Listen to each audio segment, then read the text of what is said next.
Bonsoir, bonsoir et bienvenue à tous pour cette nouvelle rencontre de psychanalyse pour tous, vraiment pour tous. Donc nous sommes le 28 novembre 2023. Je m'appelle Clémence Lenis et je suis psychanalyste de l'école de poésie et psychanalyse Grupo Cero à Madrid.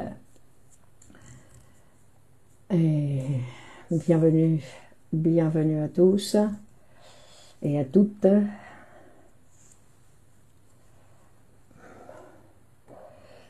Donc nous sommes dans cette nouvelle rencontre, Néléa, bonsoir, cette nouvelle rencontre pour continuer donc ce travail de diffusion. Sabrina, bonsoir, Stéphanie, bonsoir, Anne, bonsoir, Elisa, bonsoir, sur ce travail, Marie-Laure, bonsoir, de Samy, bonsoir, de la diffusion de la psychanalyse. Céline, bonsoir. Donc il y a un travail très important pour nous aider, et encore on va le voir ce soir, sur le sujet de ce soir, pour voir que nous avons d'autres manières de lire la réalité. Émilie, bonsoir. Louisa, bonsoir. Amina, bonsoir. Donc il y a des instruments, que les instruments de la psychanalyse, Feiti, Rabia, bonsoir, les instruments de la psychanalyse qui nous permettent de faire une lecture différente par exemple, aujourd'hui on va parler du Mounir, bonsoir, Modoub, bonsoir, Marlène, bonsoir. Donc par exemple aujourd'hui on va parler du mobbing. Et par exemple c'est donc un phénomène social assez répandu. J'ai vu une information sur internet qui disait qu'il y avait 1 million de professionnels en France qui souffraient de mobbing, donc c'est quelque chose d'assez important comme phénomène social. Guy, bonsoir. Et que il y a une certaine manière de lire, on va dire de façon un peu sociologique ou comportementale de la situation, et après il y a une autre manière qui va être d'utiliser l'instrument de la psychanalyse, c'est-à-dire celle qui vient nous parler de notre appareil psychique et de cet être humain que la psychanalyse a produit.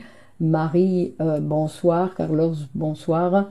Donc ce que la psychanalyse a produit comme cet être humain avec de nouvelles caractéristiques, on va dire, et qui va nous permettre de faire une lecture différente sur ce phénomène social, donc comme on disait, assez répandu. Marie-Christine, bonsoir.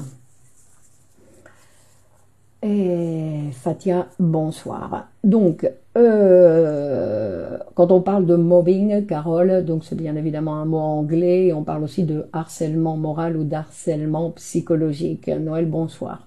C'est-à-dire que dans tous les cas, il s'agit de quelque chose, Patricia, bonsoir, il s'agit de quelque chose où il n'y a pas de maltraitance physique, ou en tout cas, c'est pas de ça dont il s'agit directement. Annick, bonsoir. Michel, bonsoir. Et donc un harcèlement, être harcelé dans son lieu de travail. Alors on va s'occuper principalement de ce phénomène qui a lieu dans les entreprises au niveau du travail. Et parce qu'on parle aussi beaucoup de harcèlement à l'école, non, que les enfants, mais je pense que ça c'est quelque chose, même s'il y a des caractéristiques qui vont être similaires, c'est peut-être quelque chose qui est un peu différent, dans le sens où ça dépend de l'âge, ça dépend des circonstances, et bon, on va voir que il y a peut-être des choses en parallèle, mais nous, pour aujourd'hui, on va se centrer principalement dans le professionnel, dans les professionnels.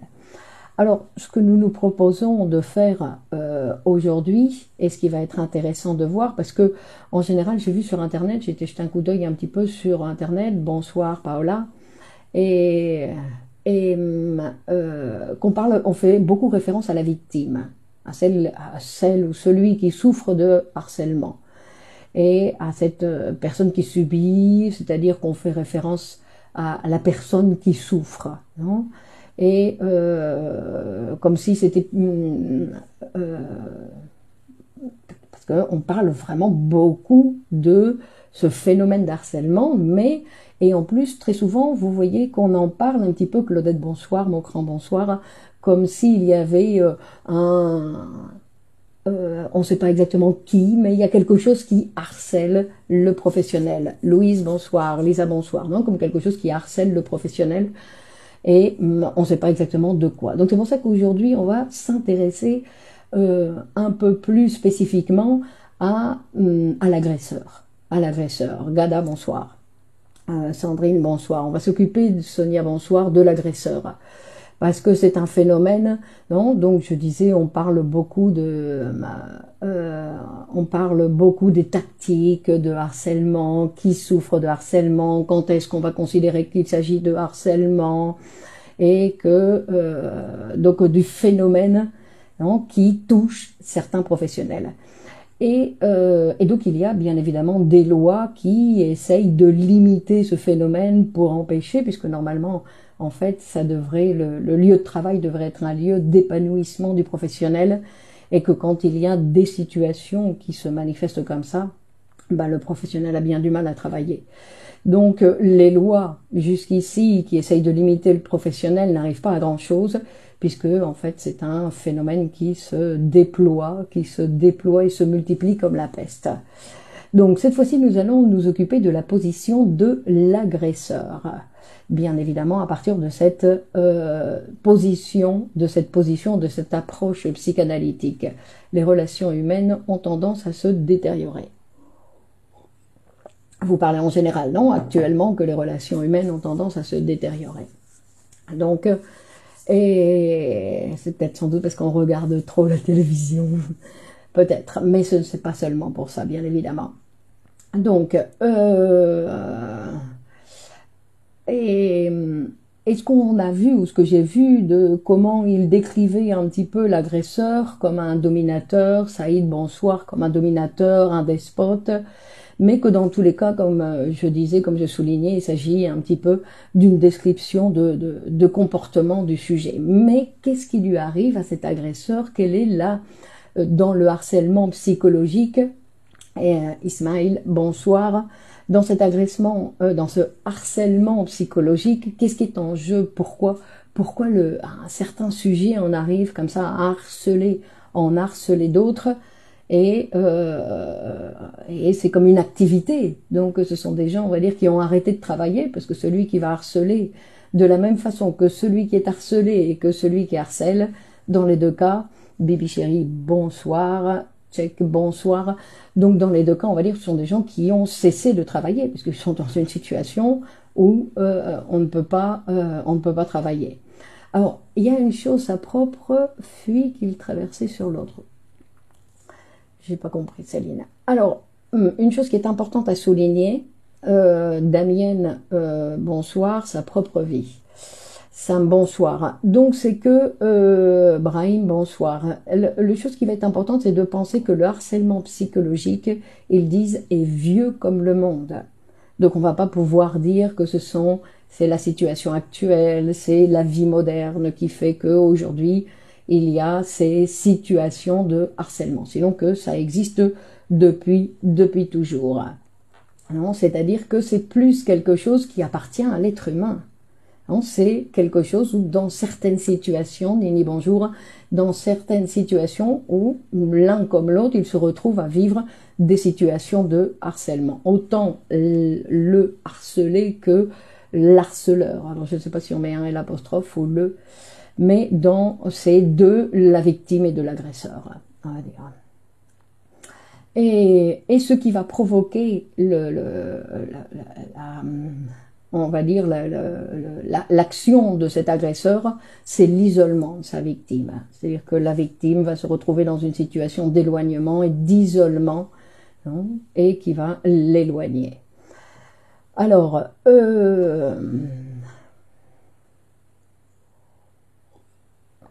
alors ici, ce qui va nous intéresser, on va essayer de souligner un petit peu l'importance en disant, nous n'allons pas nous occuper de victimiser ni l'un ni l'autre, c'est-à-dire qu'il ne s'agit pas de juger le comportement des autres, sinon de l'étudier pour le connaître, parce que dès qu'on commence à juger, on trouble en fait notre vision pour décrire la situation. Olivier, bonsoir.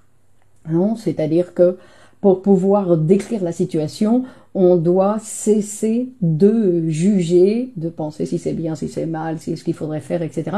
Sinon, d'essayer de voir qu'est-ce qui se passe dans ces situations ou dans la position, puisqu'on va s'intéresser principalement sur cette position psychique de l'agresseur. Alors, comme vous le savez, une grande partie de notre vie se déroule dans le monde du travail. Dans le monde du travail, c'est-à-dire que nous passons de nombreuses heures au travail, et donc bien évidemment, il y a aussi des relations qui s'établissent dans le monde du travail. Et qu'en plus, ce sont des relations, même si on ne les veut pas très importantes, elles finissent par l'être pour la quantité d'heures que nous passons avec ses collègues de travail. Et il y a donc tout type de sentiments, d'affects qui se développent dans ces situations. Alors une autre chose qui va être importante de voir, c'est que dans le travail, et ça vous le savez aussi tous, Hanan, bonsoir, c'est que le travail a une grande valeur psychique pour le sujet, une grande valeur psychique pour chacun d'entre nous. C'est-à-dire qu'il y a de nombreux bénéfices que nous allons obtenir avec le travail et que ne sont pas simplement des bénéfices économiques, mais sinon qu'en plus il va y avoir une manière d'intervenir donc dans la vie sociale avec le travail et qu'il va y avoir une grande quantité une série, on va dire, de satisfaction personnelle et affective qui vont rentrer en jeu et qui vont faire partie. Donc, c'est-à-dire que nous allons avoir d'autres bénéfices et pas uniquement les bénéfices économiques. Alors, quand nous parlons de travail, nous parlons en général de fonction, c'est-à-dire que dans le travail, chacun, nous avons, Ahmed, bonsoir, nous avons une fonction et nous devons nous obliger et nous occuper de ce que nous avons à faire, Elisa. Et bonsoir. Et que pour réaliser donc cette fonction, pour pouvoir réaliser réellement le travail qu'on nous a demandé de faire, ben il va falloir éliminer en fait tous les sentiments. Pour pouvoir occuper la fonction correctement, Sylvain bonjour, pour pouvoir travailler correctement, ben nous allons devoir éliminer tous les sentiments. C'est-à-dire que nous occuper exclusivement, fermer les portes à tout le reste et pouvoir, Cynthia bonsoir, nous occuper du travail à réaliser, fermer les portes sur les autres choses qui peuvent se manifester. Alors bien évidemment, je sais que ça c'est un idéal et qu'il y a plein d'autres choses qui vont rentrer en jeu et que occuper la fonction sans sentiment, sans avoir de réaction sur ce qui se passe sur les uns les autres, sur son propre travail, en général, c'est pas évident. Yves, bonsoir. Donc c'est-à-dire qu'il y a des préjugés qu'on va devoir mettre de côté, si on les connaît, bien évidemment, nos préférences personnelles, notre idéologie, la religion, les sentiments, ben, tout ça, ça devrait pouvoir être mis de côté pour pouvoir réaliser, donc pour pouvoir, on va dire, occuper cette fonction le mieux possible. Donc c'est pour ça qu'il va être nécessaire de pouvoir séparer le personnel du professionnel. Régina, bonsoir. Non ?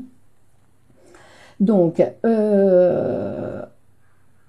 et c'est pour ça qu'on va voir que autant la position de celui qui va souffrir de la maltraitance, Jelena, bonsoir, de la maltraitance comme celui qui va l'infliger, en fait, ce sont deux personnes qui ont des difficultés à occuper la fonction, c'est-à-dire à abandonner ce genre de sentiments d'un côté comme de l'autre, on va dire, pour simplement se centrer dans la fonction du travail.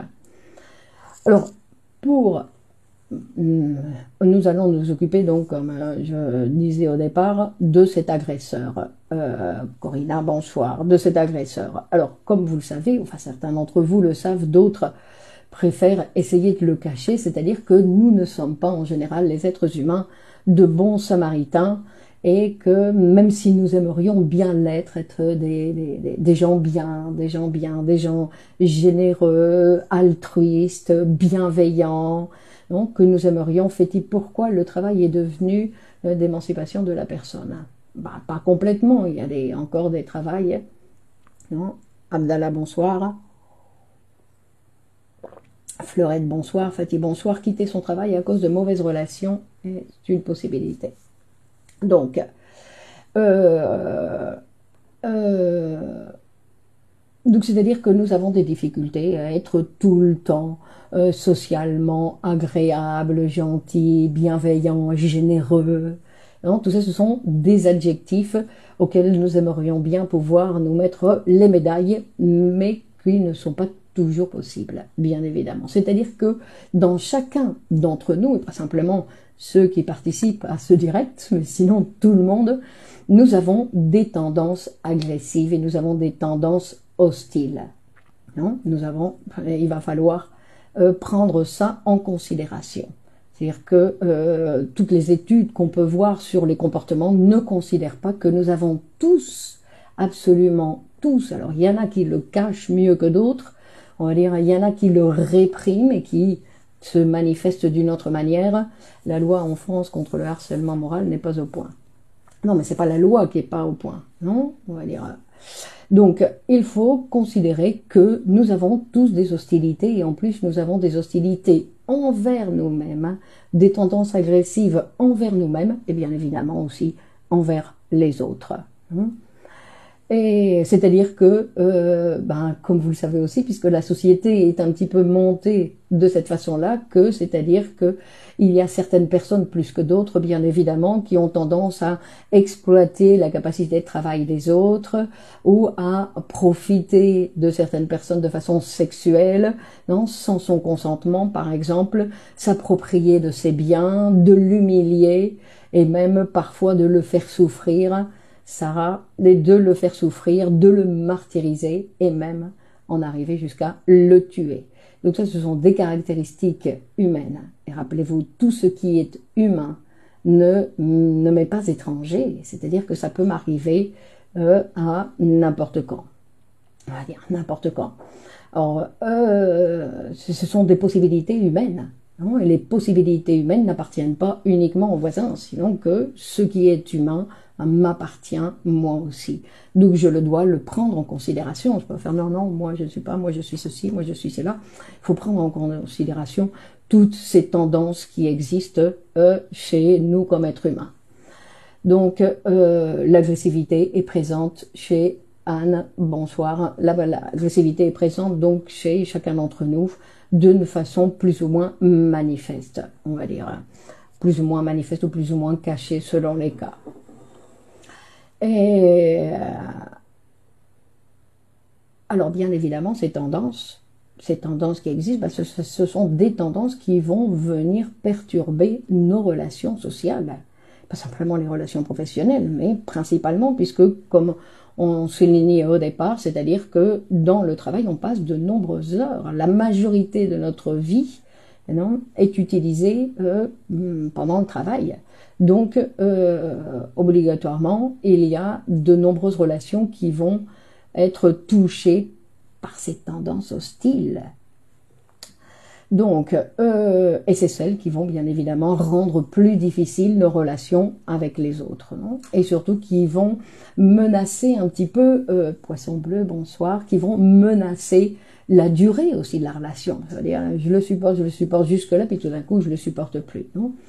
Donc, il faut savoir aussi que la restriction de notre agressivité, donc c'est un des premiers sacrifices que l'être humain doit mettre en place en fait, parce que quand on est tout petit, on montre notre hostilité, on est capable de montrer notre hostilité, notre agressivité, que petit à petit on va devoir centrer un petit peu l'enfant pour qu'il apprenne à abandonner et à sacrifier ses tendances agressives pour pouvoir vivre un petit peu avec les autres, pour pouvoir vivre le mieux possible avec les autres. Et c'est une des choses les plus difficiles, en fait. Ce sacrifice, c'est quelque chose qui est très difficile à chacun d'entre nous, de cette restriction de notre agressivité. Donc, c'est quelque chose que la société, donc bien évidemment, nous demande à chacun d'entre nous, exige à l'individu de sacrifier ses tendances agressives, de ne pas les montrer, de les réprimer.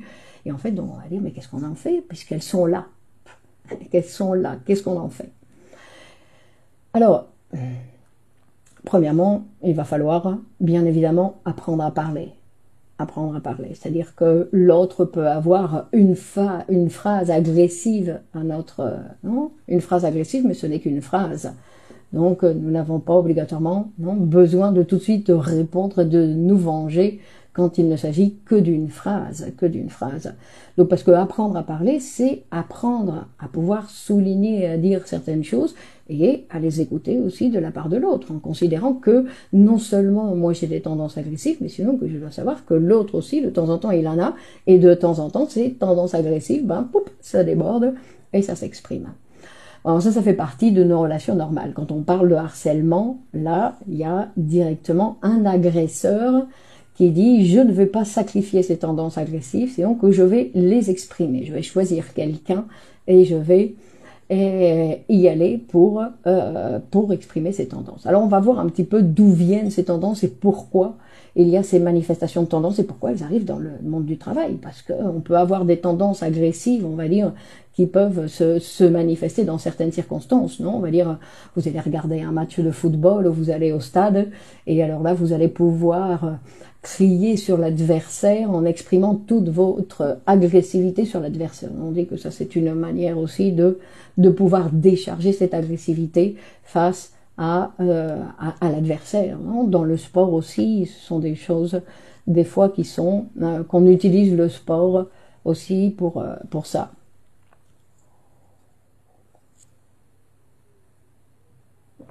On peut penser au bouc émissaire, au souffre-douleur. Mais ça, c'est un autre sujet, on va dire, non? Celui qui va être choisi par l'agresseur pour pouvoir attaquer le souffre-douleur, oui. Donc, bien sûr que la culture, Stéphanie Bonsoir, la culture va devoir mettre des barrières ou essayer de mettre des barrières à ces tendances agressives. Donc, comme je disais, par exemple, il y a ce genre de manifestation donc dans les stades où dans certaines, non, quand on appartient par exemple à une communauté, à un groupe, où nous avons tendance aussi à dire que tout ce qui n'appartient pas de notre communauté, c'est non, on exprime nos tendances en parlant. Non, il n'est pas question d'aller frapper, sinon que simplement avec des phrases, on peut exprimer nos tendances agressives, on peut insulter la communauté d'à côté pour pouvoir décharger ces tendances, parce qu'il faut les considérer, donc on ne peut pas faire comme si elles n'existaient pas. Donc,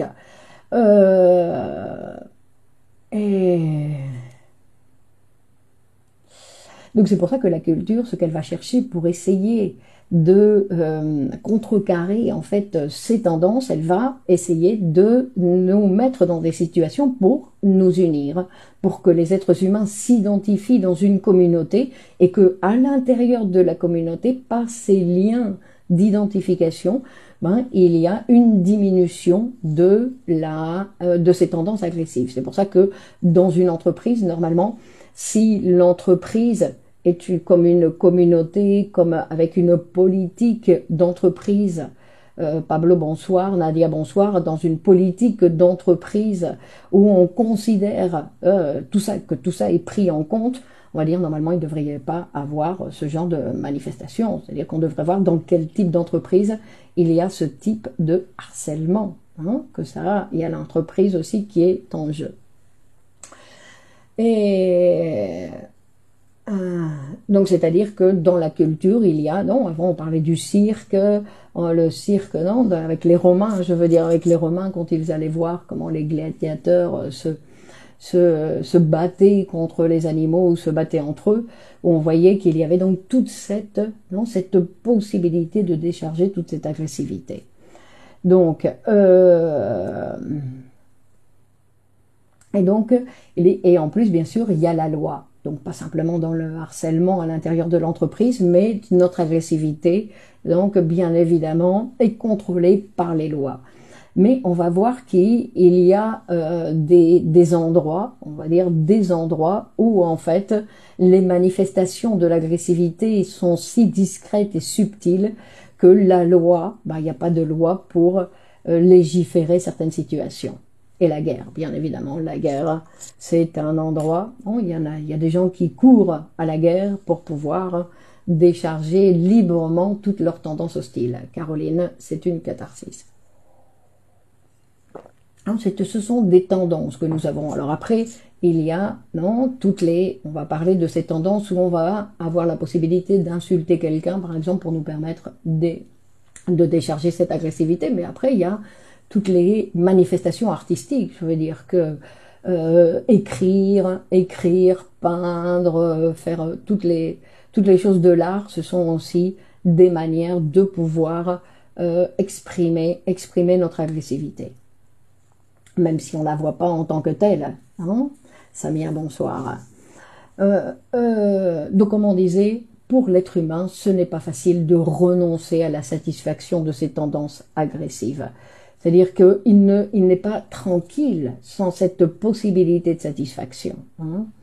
Donc, nous devons considérer que l'agressivité, c'est quelque chose qui appartient au sujet, c'est quelque chose avec lequel on va devoir vivre toute notre vie, et qui varie donc selon chaque être humain dans l'expression de cette agressivité. Et on va voir que cette agressivité donc va être en lien non seulement avec les autres, mais aussi bien évidemment avec nous-mêmes. Que les personnes qui ont des difficultés à être en relation avec eux-mêmes, qui ont des difficultés à se tolérer, à tolérer comment ils sont, bien évidemment, ils vont avoir aussi des difficultés à tolérer les autres. Il y a le masochisme aussi, retourner l'agressivité sur soi. Effectivement. Donc, c'est-à-dire que nous pouvons être masochiste, que le masochiste, c'est un sadique. En fait, c'est un sadique qui s'est retourné contre lui. Donc, c'est pour ça que, vous voyez, cet instrument de la psychanalyse, c'est quelque chose d'intéressant, c'est-à-dire que le masochiste, c'est un sadique. Donc, nous allons voir quelles sont les causes psychiques qui peuvent amener donc une personne à pratiquer, on va dire, le mobbing dans l'entreprise ou à pouvoir se manifester, donc de tout d'un coup attaquer quelqu'un, Doria, bonsoir, attaquer quelqu'un de cette façon-là. Alors, on va voir une chose qui est assez fréquente, on va dire assez fréquente, et pourtant surprenante, parce qu'on va parler de l'amour. On va parler de l'amour dans le sens que le surmoi est aussi... le surmoi peut être aussi sadique, oui. Sarah, bonsoir. Donc dans la maltraitance, dans le travail, on va voir qu'elle peut surgir aussi. Elle peut surgir, elle peut cacher une relation amoureuse. Une relation amoureuse inconsciente. Et quand je dis inconsciente, c'est inconsciente. C'est-à-dire que c'est pour ça qu'il y a cette manifestation d'agressivité envers une personne. Non? Comme le sujet ne veut pas reconnaître cette relation, cette tendance amoureuse qu'il peut sentir ou ressentir, il le ressent même pas, puisque ce qu'il ressent c'est de l'agressivité. Mais pourquoi? Parce qu'il ne peut pas, sa morale, on va dire sa morale, ne lui permet pas certains sentiments envers certaines personnes. Alors, sa morale ne lui permet pas pour X raisons. Pour X raisons. Parce qu'il n'est pas à ma hauteur, parce qu'il n'est pas beau, parce qu'il est nul, parce qu'il est petit, parce qu'il est trop grand, parce qu'il est ceci, parce qu'il est cela. Et donc, moi, amoureuse de celui-là, mais pas possible, mais qu'est-ce que vous me dites? C'est absolument impossible. Et donc, il y a une négation complète sur cette possibilité. Et donc, à la place, il va y avoir une certaine agressivité qui va se manifester contre cette personne, puisqu'on ne veut pas reconnaître quelque chose qui nous arrive. Et ça, c'est quelque chose qui va arriver dans tous les cas chez l'être humain. C'est-à-dire que l'être humain, à chaque fois qu'il n'accepte pas quelque chose qui lui arrive, ça se manifeste par autre chose de plus terrible, on va dire. Simon, bonsoir, Asna, bonsoir. D'accord, c'est-à-dire que ce que l'être humain va devoir apprendre à faire, c'est à tolérer qui il est. À tolérer qui il est. Hein, à tolérer ses tendances agressives, par exemple. Donc, ces tendances agressives et ces tendances amoureuses ou ces tendances érotiques dirigées contre quelqu'un que impossible. S'adresser à l'enfance de l'individu, c'est non. On va pas s'intéresser à l'enfance de l'individu. Non, c'est pas la peine d'aller chercher dans le passé, on va le voir dans le présent. C'est dans le présent que ça se manifeste. Hein. Et donc, il y a certaines études qui ont été faites sur le comportement, donc, comme je disais, sur l'attitude de certaines personnes, donc, dans le mobbing, dans l'étude qui a été faite sur le comportement de ces gens-là.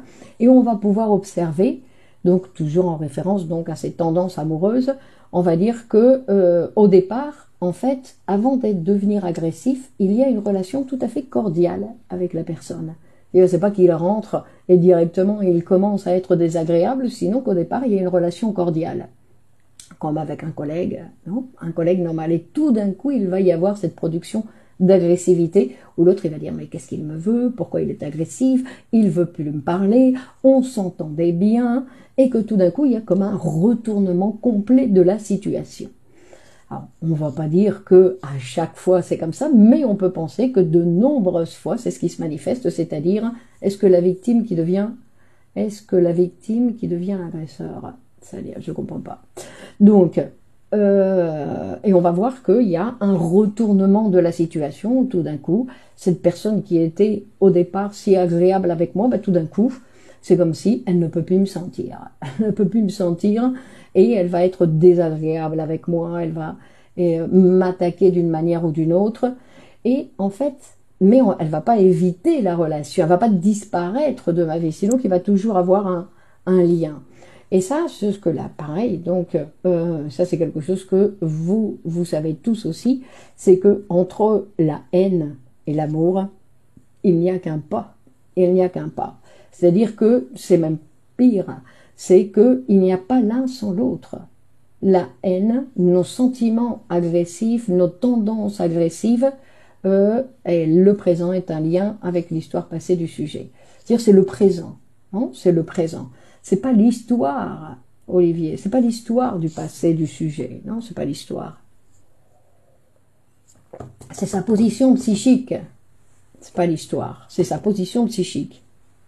Et donc, ce qui va être intéressant de voir, c'est dans l'actuel. Cela peut être un mouvement passif ou actif, exactement, Sarah. Donc, ce qui va être intéressant de voir, c'est donc qu'on dit l'amour et la haine, en fait, fonctionnent, c'est l'ambivalence des sentiments, c'est-à-dire que, comme j'ai déjà eu l'occasion de le souligner, alors, donc si quelqu'un m'agresse, non, ce n'est pas aussi facile, Ahmed. Non, ce n'est pas une méthode, mais que l'agressivité d'une personne envers une autre peut cacher des sentiments inconscients, peut cacher des sentiments d'une relation amoureuse. Alors, c'est pas qu'il m'aime, sinon qu'il a des tendances. Donc ici, non, la tendance amoureuse s'est transformée en tendance agressive. Pourquoi? Parce que entre l'amour et la haine, il n'y a même pas un pas, sinon que elles vont ensemble. Il n'y a pas d'amour sans haine, et il n'y a pas de haine sans amour. D'accord? C'est-à-dire que nous ne sommes pas intéressés à détester ou à haïr quelqu'un que nous n'aimons pas. Nous haïssons quelqu'un que nous aimons. Sinon, ça ne nous intéresserait pas. L'agresseur peut-il être aussi victime selon le triangle de Karpman? Ça, je ne connais pas. Reda, bonsoir. Donc, c'est pour ça qu'on va voir qu'il y a de grands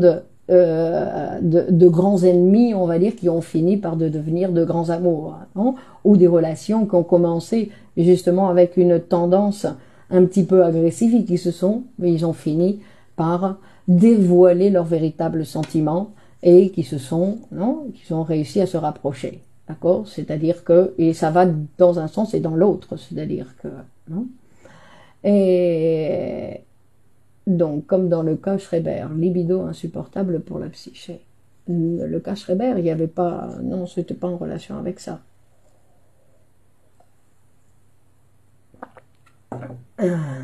Donc, c'est-à-dire que quand il y a la manifestation d'une haine profonde, c'est parce que dans l'inconscient, il y a eu un amour profond, mais qui n'est pas toléré. Parce que quand on sait, par exemple, qu'on vit avec une personne et qu'on sait que cette personne, il y a des jours on l'aime et il y a des jours on l'aime moins. Ou c'est pas qu'on l'aime moins, c'est que directement, on lui couperait la tête. d'accord, et ça fait partie. Donc on sait que c'est pas parce qu'un jour on va l'insulter qu'on cesse de l'aimer, non, que ça fait partie des relations et qu'il faut apprendre à tolérer ces deux facettes qui font partie de notre vie. L'agressivité serait une défense. Non, c'est une manifestation, non, d'un manque de tolérance, on va dire, d'un manque de tolérance de ses propres sentiments. Non, nous avons des sentiments que nous ne tolérons pas. Donc, ces tendances, elles existent dans toutes les relations, les amis, dans toutes les relations, les couples, dans les relations dans la famille, il y a toujours, non, cette ambivalence de sentiments.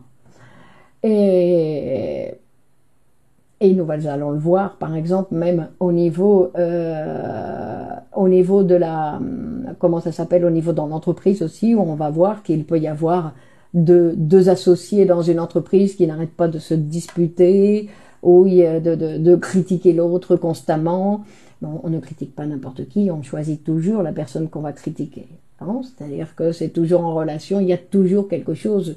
Donc c'est la même chose, je veux dire que on n'est pas indifférent, selon le mécanisme de formation réactionnelle inconsciente. Formation réactionnelle inconsciente. On va dire c'est que l'énergie doit s'exprimer, que l'énergie doit se manifester. L'amour et la haine sont les fruits d'un même arbre. Alors, Améla, c'est très joli la phrase, mais c'est pas exact, parce qu'en fait, Freud il va nous dire que la haine est avant l'amour, et que la haine, elle vient d'une autre racine de l'arbre, on va dire. Qu'après, ils se regroupent, mais qu'au départ, dans la formation de la haine, c'est la haine. Non, on commence par la haine, on va dire, dans la formation. Mais bon, et justement, pour partir de la haine, et il peut y avoir, donc, dans la haine, dans les Agnès, bonsoir, il peut y avoir, elle peut apparaître aussi dans ces processus d'identification. Parce que nous, les êtres humains, nous allons nous identifier avec les gens que nous avons autour de nous, qu'avec nos proches. On va dire qu'avec les gens, nos proches, c'est-à-dire les gens que nous côtoyons tous les jours. D'accord ? Et il y a un processus d'identification qui va se faire avec ces gens. Et c'est grâce à ce processus d'identification que nous allons pouvoir aussi être en relation avec les autres. Le bébé haït avant d'aimer. Exactement, Sarah. Alors, et Freud, il va dire, nous avons plusieurs manières de nous identifier à l'autre. L'agression sentimentale peut-il être une déclaration d'amour sauvage? Si vous voulez, c'est une possibilité. D'accord, c'est une possibilité. Chez l'être humain, il y a tellement de choses qui sont possibles. Alors, on va dire le processus d'identification pour être en relation avec l'autre, c'est, Freud il va parler de deux types d'identification. Il y a un type narcissique et un type anaclitique, c'est-à-dire où je vais être en relation avec quelqu'un, parce qu'il y a des gens qui vont me laisser complètement indifférent. Pourquoi? Parce que je ne vais pas m'identifier avec eux. Et je vais m'identifier avec une personne parce qu'il y a une caractéristique, on n'a pas besoin de beaucoup de choses, simplement une caractéristique chez l'autre, non? Où en fait l'autre, il représente quelque chose, il est comme moi. Bonsoir, ça veut dire que nous sommes agressifs envers les gens qu'on aime. Exactement, Françoise. Exactement. Oui, les gens qui nous sont indifférents, donc il y a toujours quelque chose, on va dire, quelque chose d'un sentiment, non? On n'est pas indifférent avec la personne avec qui on est agressif. Donc, on va s'identifier avec la personne ou parce qu'il a une caractéristique, Arik, bonsoir, une caractéristique qui a à voir avec nous, c'est-à-dire qu'on s'aime à travers l'autre. Non, on s'identifie à l'autre parce qu'il a une caractéristique qu'on se reconnaît de façon inconsciente. Attention, non, on reconnaît en l'autre. Ou une caractéristique de ce qu'on a été. Donc on s'aime en l'autre parce qu'on voit notre jeunesse en l'autre, ou par exemple, non, la relation de la haine avec la jalousie. Oui, on va en parler, Ahmed. Et aussi avec ce qu'on aimerait être. C'est-à-dire qu'on voit dans l'autre, non, comme une sorte d'admiration ou cette caractéristique dans l'autre que nous aussi, on voudrait avoir. Et donc, on va s'identifier, non, à cause de ce trait. Et après, il y a l'autre caractéristique qui est anaclitique, où en fait, on va s'identifier à quelque chose qui est en relation avec le père protecteur ou la mère nutrice. non, qui va nous nourrir. Céline, bonsoir. Peut-on ne plus s'identifier? Ça va, c'est fini, j'ai terminé mes identifications. Bah non, justement, Olivier, jusqu'à la fin, il y a des identifications. Parce que les identifications sont indispensables pour la formation du sujet, mais après, ça va continuer toute notre vie. C'est pour ça qu'il faut faire attention avec qui, non, de qui on s'entoure, parce qu'on peut s'identifier, puis comme c'est quelque chose qui se fait de façon inconsciente, Annie, bonsoir, Sabine, bonsoir, non, comme c'est quelque chose qui se fait inconsciemment, on ne sait pas. Non, donc, bon. Enfin bref, on ne peut pas non plus dire « Attendez, ne m'approchez pas, je ne veux pas m'identifier avec vous. » Sinon que... alors,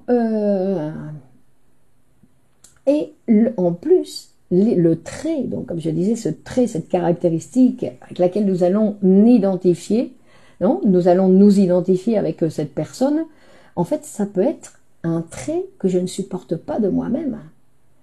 Et alors, quelque chose que je ne supporte pas de moi, et en fait, je vais m'identifier à l'autre parce que je reconnais ce trait que je ne supporte pas de l'autre. Et c'est pour ça que je vais m'identifier à lui. C'est-à-dire qu'il va y avoir un lien qui va s'établir. Non? Le narcissique aussi est agressif, en amour et en haine. Oui, effectivement. Donc,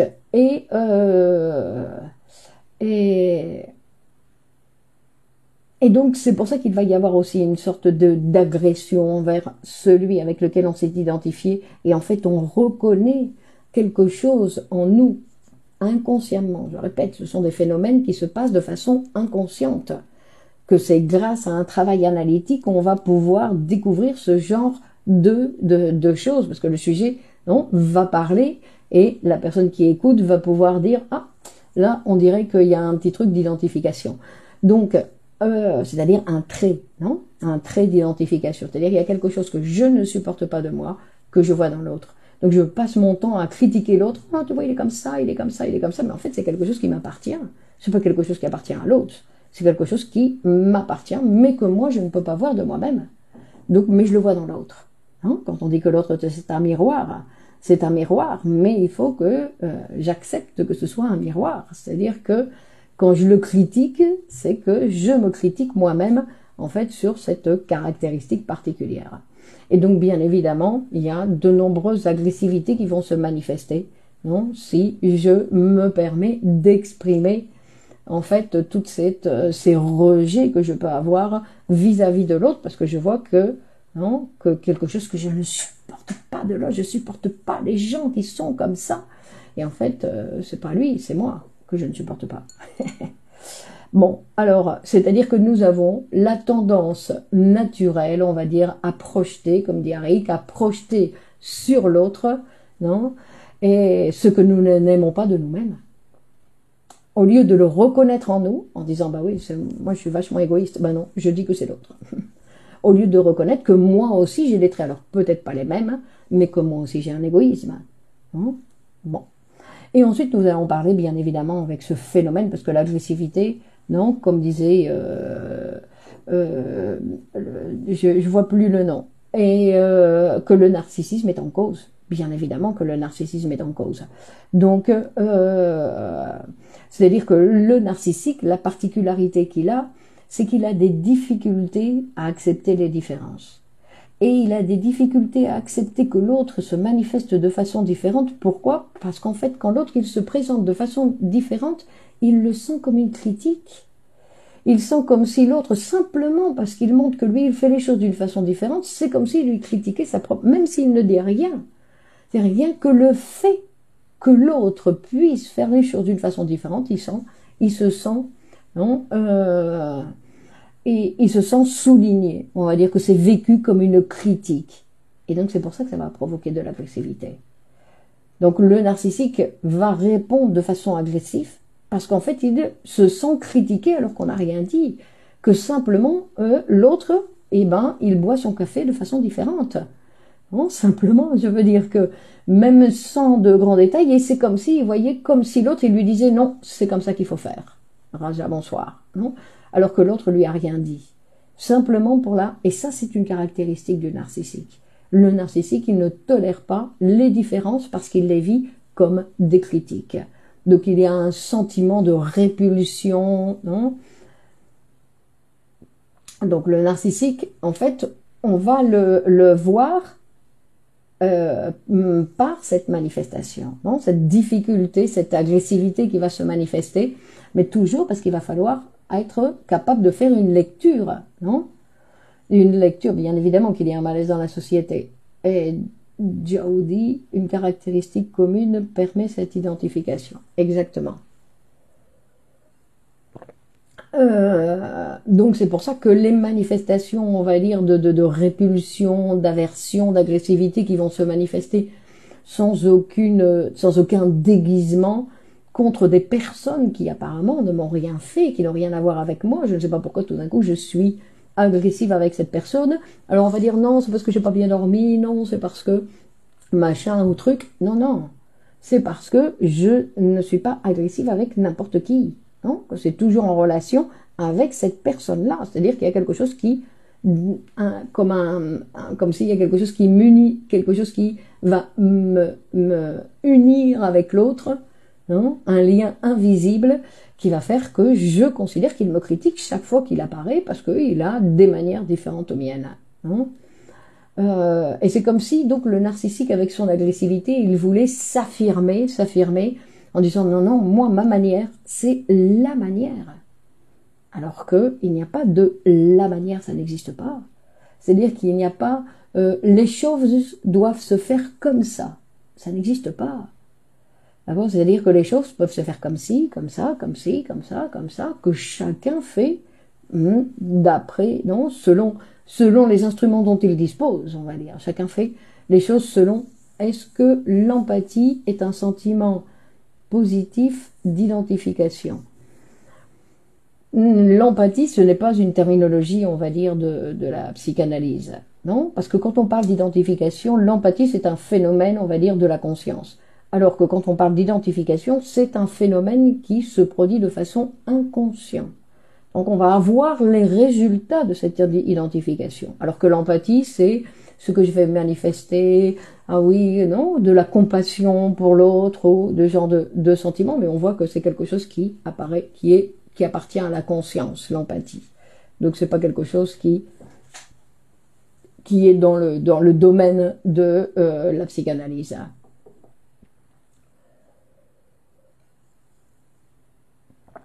Alors on va voir que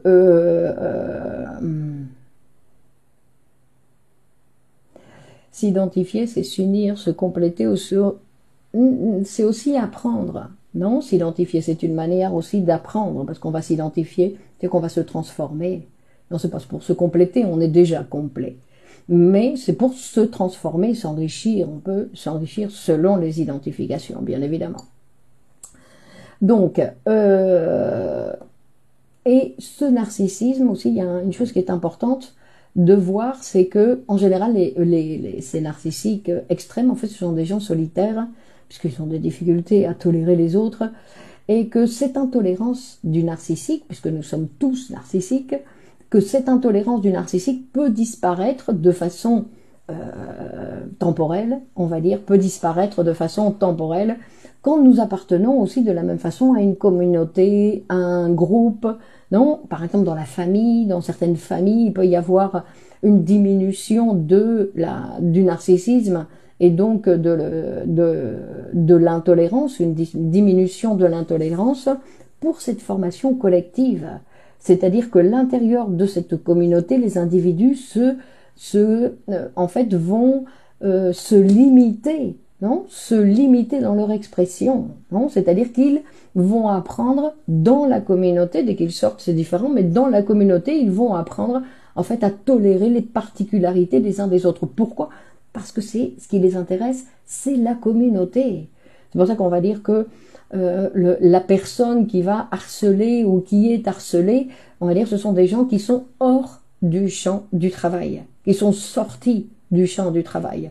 Parce que quand nous appartenons tous à cette communauté de l'entreprise, et s'il y a un esprit d'entreprise qui est créé à l'intérieur de l'entreprise, ce genre de phénomène ne doit pas arriver, puisqu'on doit justement apprendre, non, quand il y a cette idée de communauté, parce que dans une entreprise, il peut y avoir une idée de communauté à l'intérieur, ou dans le sens où nous travaillons tous dans la même direction, donc il peut y avoir ce sentiment de collectivité, et qui permet, dans ces cas-là, d'apprendre à d'apprendre, de diminuer cette intolérance. Et donc même le narcissique, dans un groupe, il va plus facilement tolérer les autres. Pourquoi? Parce que ce qui va l'intéresser, c'est la communauté et c'est l'objectif, par exemple, du travail qui est développé dans cette communauté. Non? Et qu'on appartient à une communauté aussi, pour pouvoir continuer à appartenir. Non?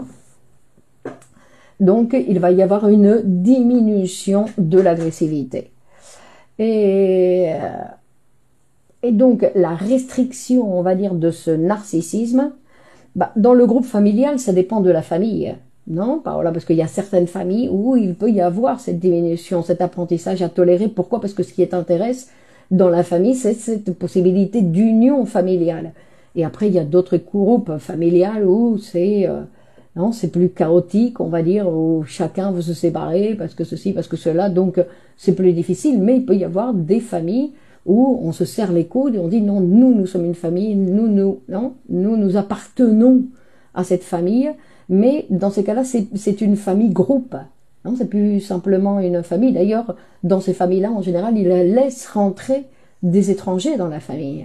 Parce que ce qui les intéresse, c'est d'être de plus en plus fort. Donc on disait que pour pouvoir restreindre ce narcissisme, que ce narcissisme, on va dire, il va être l'intolérance prive le narcissique de toute vie normale. Effectivement. Et donc, ce qui va permettre, parce que dans un groupe aussi, il va y avoir des liens de la libido qui vont s'établir avec les autres.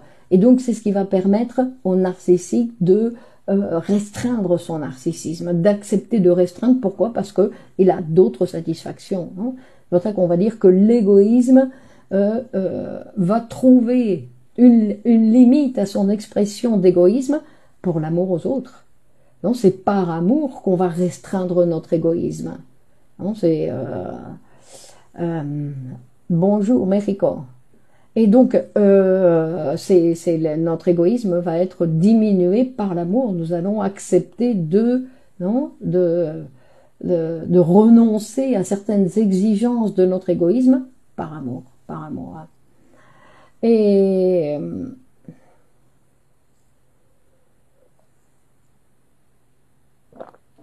donc, dans tout type des fois, il y a des équipes de travail comme ça qui fonctionnent super bien pour les liens de la libido, pour les liens libidinaux qui s'établissent entre les gens, et donc qui permettent, et que c'est plus intéressant, ces relations-là, que vouloir à tout prix exprimer mon narcissisme, de vouloir à tout prix la satisfaction de mon égoïsme, et sinon que je préfère renoncer à mon égoïsme, restreindre mon narcissisme. Pourquoi? Pour les liens que je vais pouvoir établir dans une équipe de travail, par exemple. Non?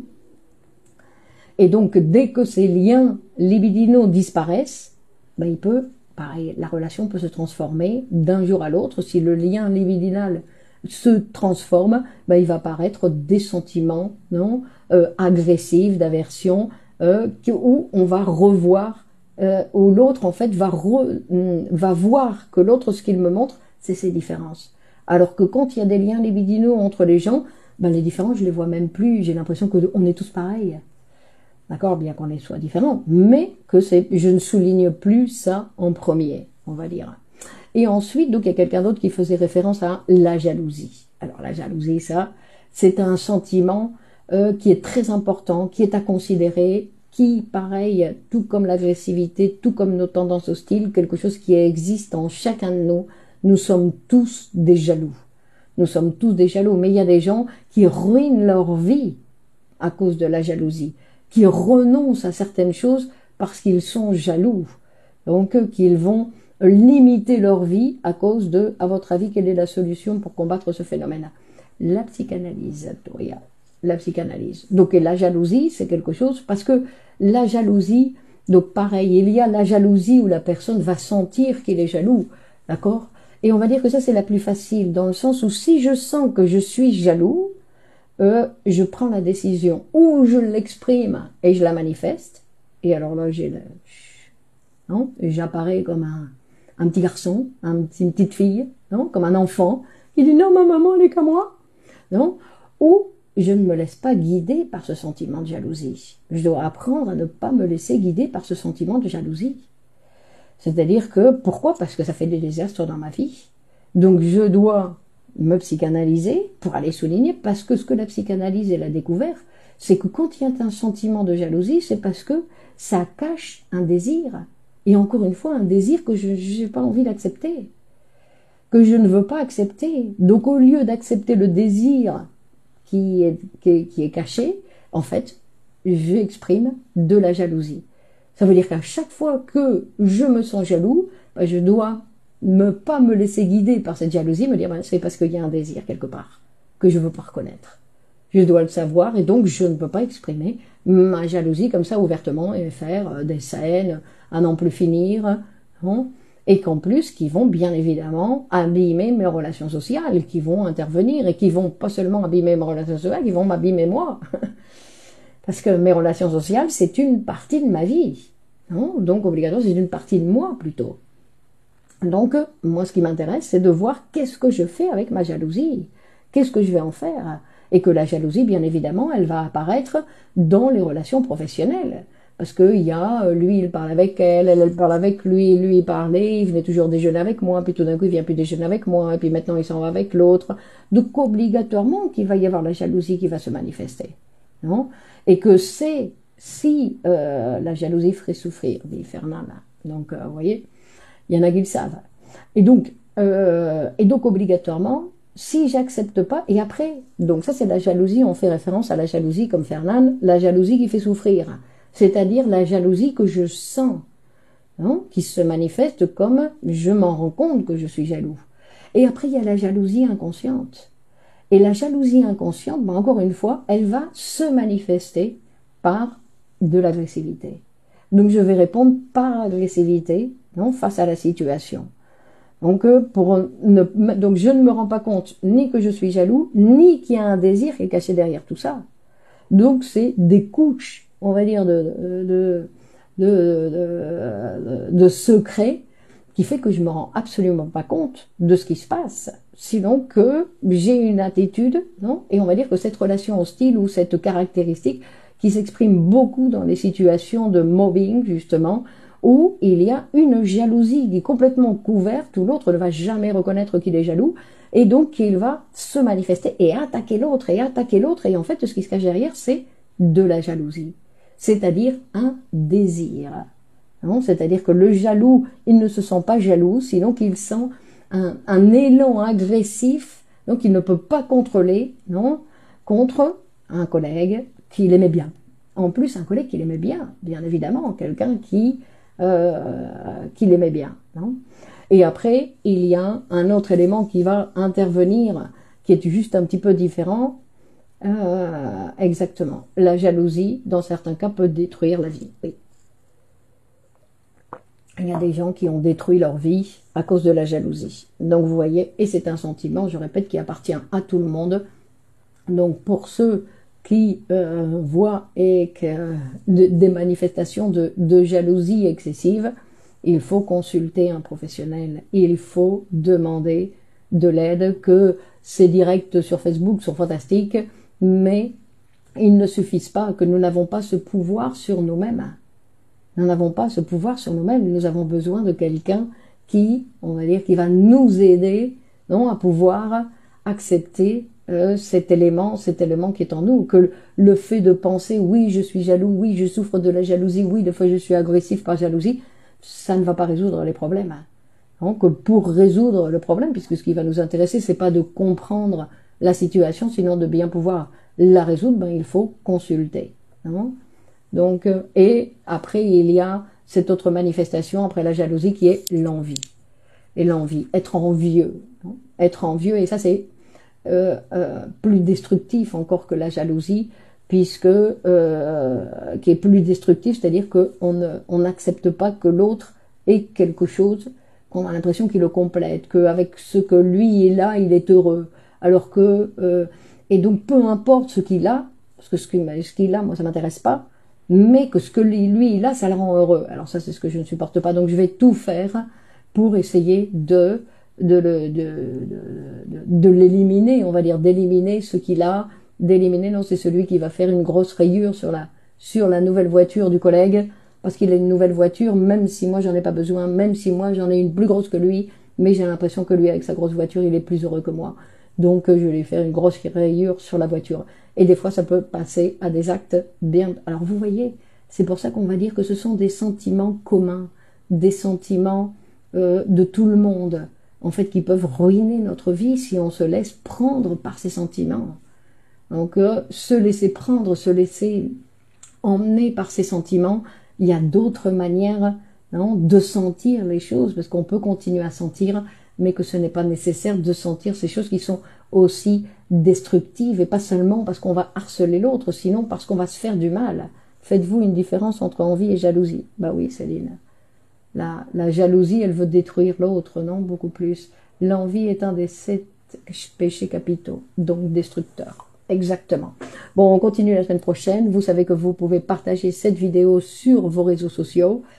D'accord, il est déjà 22 heures. Donc, vous pouvez partager cette vidéo sur vos réseaux pour que nous soyons plus nombreux à pouvoir, Marie-Laure, bonsoir, merci à vous, à pouvoir utiliser ces informations. Amine, vous aussi. Sandrine, merci à vous. Donc, mardi prochain, on continue à la même heure avec un nouveau sujet. Annick, merci à vous. Bonne soirée. Ahmed, au revoir. Féti, bonne soirée. Agnès, excellente fin de soirée. Sarah, bonne soirée à vous. Annick, au revoir. Paola, merci à vous. Salia, merci. Allez, Carlos, au revoir. Néléa, bonsoir. Anne, soir. Sabine, allez, bonne continuation. Djaoudi, merci à vous. Fernande, bonne soirée. Fatima, merci à vous. Donc, bonne continuation. Céline, bonne soirée. Stéphanie et Fatia, merci à vous. C'était très intéressant. Claudette, bonsoir. Noureddine, merci à vous. Guy, allez, bonne continuation. Virginie, merci. Michel, allez, au revoir. Bonne continuation. Je coupe et à mardi prochain. Allez, rendez-vous à tous. Au revoir. Ciao, ciao.